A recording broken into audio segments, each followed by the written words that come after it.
صحبت داشتیم در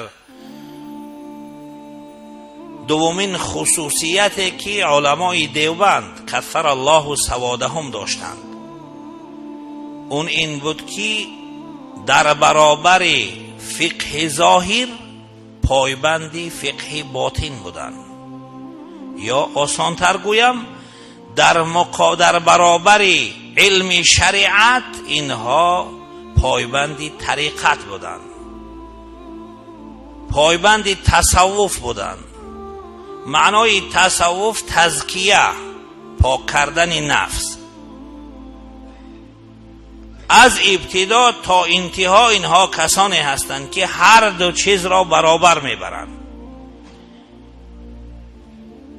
یا اینکه به اصطلاح ما و شما هم تعلیم و هم تربیه، یا ساده تر از این هم علم و هم عمل.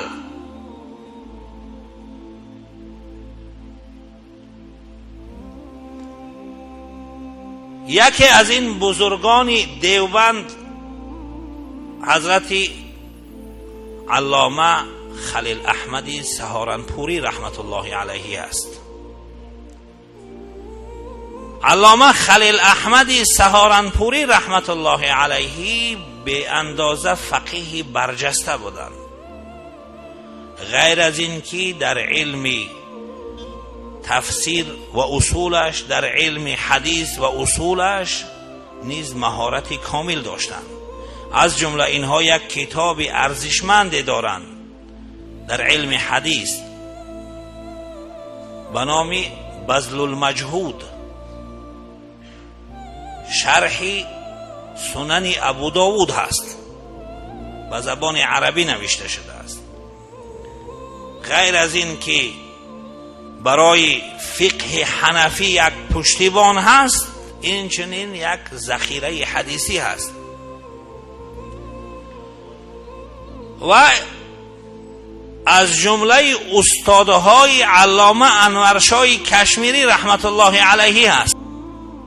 همین حضرت با وجودی که این قدر عالم متبحر بودن، اینها مشغول هم درس و تدریس، هم مشغول فتوا و هم مشغول تربیه مردم بودن و هم مشغول تصنیف نوشتن کتاب ها. با وجود همین من اون معمولات روزانه یا اوراد و اذکاری که روزانه این حضرت با وجود این قدر مشغولیت انجام میدادم ذکر میکنم.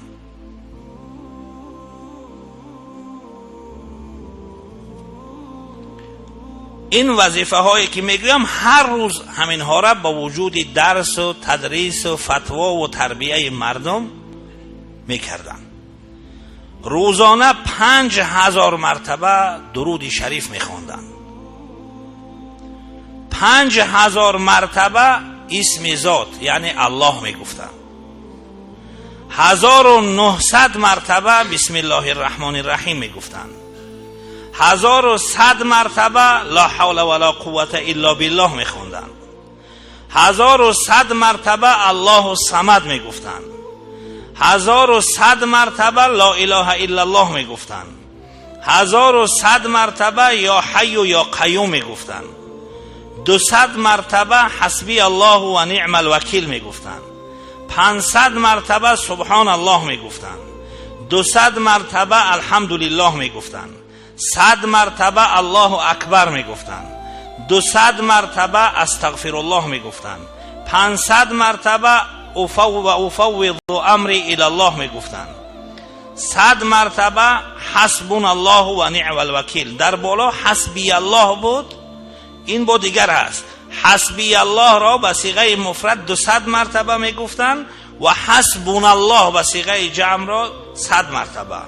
100 مرتبه رب انی مغلوب فانتصر میخوندن، 100 مرتبه رب انی مسنی الضر و انت ارحم الراحمین میخوندن، 100 مرتبه لا اله الا انت سبحانك انی کنت من الظالمین میخوندن.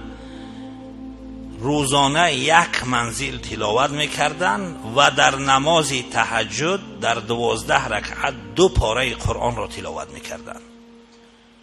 این روزانه از جمله معمولات حضرت بود وظایفی که غیر از درس، غیر از فتوا، غیر از ارشاد و راهنمایی مردم و غیر از تصنیف و تألیف کتاب ها میکردن.